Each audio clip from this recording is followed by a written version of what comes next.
Les amis, bienvenue dans cette nouvelle vidéo consacrée à l'actualité sur le FC Barcelone. Les amis, nous allons commencer rapidement cette vidéo avec cette image que vous pouvez voir à l'écran. Barcelone a commencé à planter l'herbe au Spotify Camp Nou, un processus qui prendra environ 10 semaines. L'intention du club est toujours de revenir en mai. Ça vient des joueurs comme Cubarsí qui a prolongé son contrat et qui a à cœur de jouer au Spotify Camp Nou. Espérons que ça va se faire rapidement. Nous, on est impatients de revoir le Barça jouer dans le stade. Le Camp Nou, c'est quand même un stade mythique. C'est un stade où le Barça a rarement perdu des matchs, notamment des matchs de Ligue des Champions où ils sont souvent très dangereux. L'installation de la toiture au Spotify Camp Nou aura lieu jusqu'à la fin de la saison. Le Barça jouera la saison prochaine au stade avec une capacité limitée. Bon, là on sait que le Camp Nou c'est un stade qui est ouvert et c'est quelque chose qui m'a toujours déplu quand je te rends compte que le Real Madrid, le rival, a un stade complètement fermé. Franchement, je suis un peu jaloux du fait que les supporters du Real Madrid, eux, ils puissent voir les matchs sans problème, même quand il pleut, alors que les supporters barcelonais jusqu'à présent n'a toujours pas résolu ce problème de toiture. Et d'après ce que j'entends, ça sera en fin d'année. Demain, Barcelone organisera une séance d'information pour les membres du club concernant le retour au Spotify Camp Nou. Le club a pour objectif de revenir au stade en mai avec la capacité de 60 000 spectateurs. Waouh, ça veut dire qu'il y aura une partie du stade qui sera encore fermée. Le FC Barcelone a enregistré 1,4 milliard de vues sur TikTok en janvier, le plus grand nombre de vues par un club sport au monde. Waouh, on a l'habitude de voir le Real être le club qui est le plus vu dans le monde, même en termes d'audience, en termes de public, en termes d'abonnés. C'est le club qui a le plus d'audience dans le monde et voir que le Barça actuellement est en train de remonter, ça veut dire que le football proposé par les Catalans fait plaisir à la majorité. Et moi je pense également que c'est dû au fait qu'il y a des joueurs comme Lamine Yamal qui sont des joueurs qui font rêver. Vous savez, même quand tu es supporter du Real, il y a des joueurs que même s'ils jouent à Barcelone,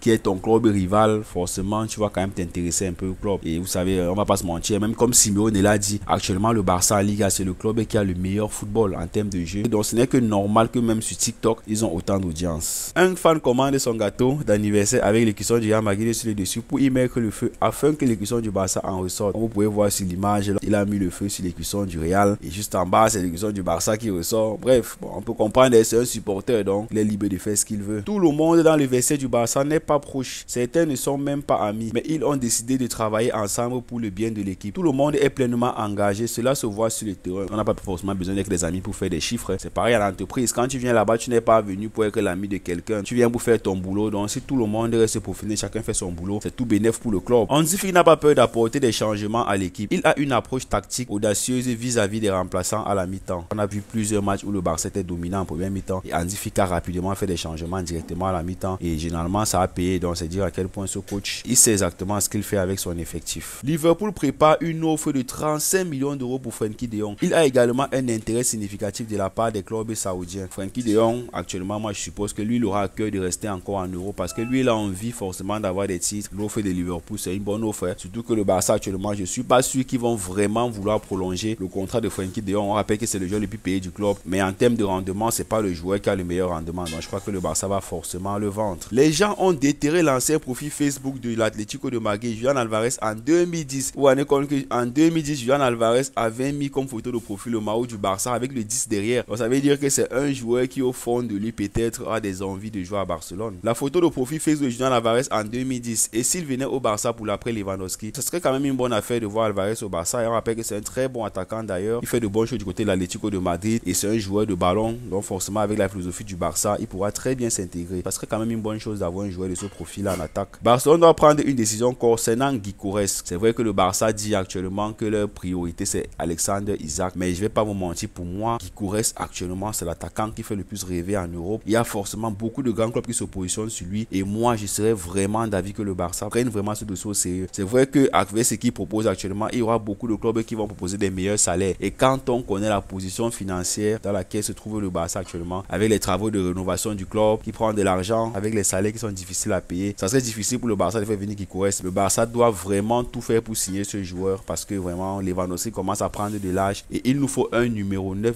quand même cadeau, un numéro 9 du niveau de Lewandowski. Donc si le joueur lui il aime le Barça, moi ça me ferait plaisir de le voir du côté du FC Barcelone. Thierry Henry dit ceci sur le FC Barcelone: le Barça joue avec l'esprit d'un champion. Il sait quand presser, quand attaquer et quand finir le match en sa faveur. C'est le Barça que tout le monde craint. C'est normal. Et toi tu es un ancien joueur du Barça, donc tu ne peux que valoriser le jeu du Barça. Et on rappelle que c'est un football que tu as aussi très bien connu sur l'ère Guardiola, un jeu de pressing très haut avec beaucoup d'intensité. Avec cette mentalité, il n'y a aucun doute que le Barça sera champion de la Liga cette saison. Waouh, c'est quand même audacieux de ta part. Hein. C'est vrai que le Real commence à perdre des points, l'Atlético de Madrid commence à perdre des points. Le Barça, en gagnant ce soir, passerait forcément leader de la Liga. Donc, quand même, on va pas cracher dessus. Barcelone a marqué 41 buts en 11 matchs en 2025. marquant son meilleur début offensif d'une année civile depuis 1943. Waouh! Avec des chiffres pareils, si le Barça ne conclut pas cette saison avec au moins 2 titres, franchement, ça serait une grosse déception pour les Catalans. Barcelone en 2025, 4-0 contre Barbastro, 2-0 contre l'Athletic Bilbao, 5-2 contre le Real Madrid, 5-1 contre le Real Betis, 1-1 contre Getafe, 5-4 contre Benfica, 7-1 contre Valence, 2-2 contre l'Atlanta, 1-0 contre Alaves, 5-0 contre Valence et 4-1 contre le FC Séville. Donc que des chiffres stratosphériques. Les statistiques étonnantes de la défense du Barça cette saison. Koundé, 10 contributions directes au but. Baldé, 7 contributions directes aux objectifs. Martinez, 5 contributions directes au but. Garcia, 4 contributions directes au but. Araujo, 2 contributions directes au but. Martin, 2 contributions directes au but. Franchement, Araujo, il a des statistiques quand même décevantes pour un joueur qui est forcément connu comme le meilleur défenseur du Barça. Moi, je suis pas très satisfait des statistiques qu'il propose actuellement. J'ai fait la meilleure saison de ma carrière, mais cela doit se refléter dans les titres. Ça sert à rien de marquer autant de buts, de faire de très bonnes choses, mais si à la fin vous ne prenez pas ne serait-ce que le championnat et pourquoi pas une Ligue des Champions, moi honnêtement avec l'effectif que vous avez, avec ce que vous proposez, vous pouvez facilement prendre la Ligue des Champions. Mes blessures, c'était du passé. Maintenant, j'ai beaucoup de continuité. C'est vrai que tu es un peu plus serein. C'est forcément dû au fait que tu t'entraînes mieux, mais ça n'exclut pas le fait qu'il y a des joueurs qui sont mal intentionnés. Quand tu joues bien là, forcément tu fais des jaloux sur le terrain. Quand on voit un enfant de 22 ans qui se met à malmener les adultes sur le terrain, forcément ça peut un peu tirer dans la tête d'un adulte là et te met un mauvais coup de pied là et tu prends une blessure grave. Donc Pedri, restons humbles et disons-nous que ça va aller pour toi et continue de progresser comme tu es en train de le faire. Le nouveau personnel d'entraîneur a fait des changements dans le gymnase. La façon dont nous nous entraînons me convient beaucoup mieux. Nous avons trouvé le bon chemin avec les physios et les entraîneurs. Je pense qu'ils ont un grand rôle à jouer là-dedans. Voilà, c'est quand même vrai parce qu'on va pas se mentir. Depuis un moment, il y a l'impression que quand le Barça joue ses matchs, c'est l'adversaire qui est un peu à l'arrêt. Alors que les années précédentes, quand une équipe mettait beaucoup d'intensité, on avait l'impression que le Barça manquait vraiment de conditions physiques. Du coup, c'était compliqué. Je me rappelle des matchs de Ligue des Champions contre le PSG où quand le Barça était à 10, ça manquait vraiment d'intensité. Or, depuis que Hansi Flick est là, ça fait déjà 2 matchs qu'on a joué près de 30 minutes à 10 et le Barça a géré. Ils n'ont presque pas pris de but. Donc, ça veut dire que Hansi Flick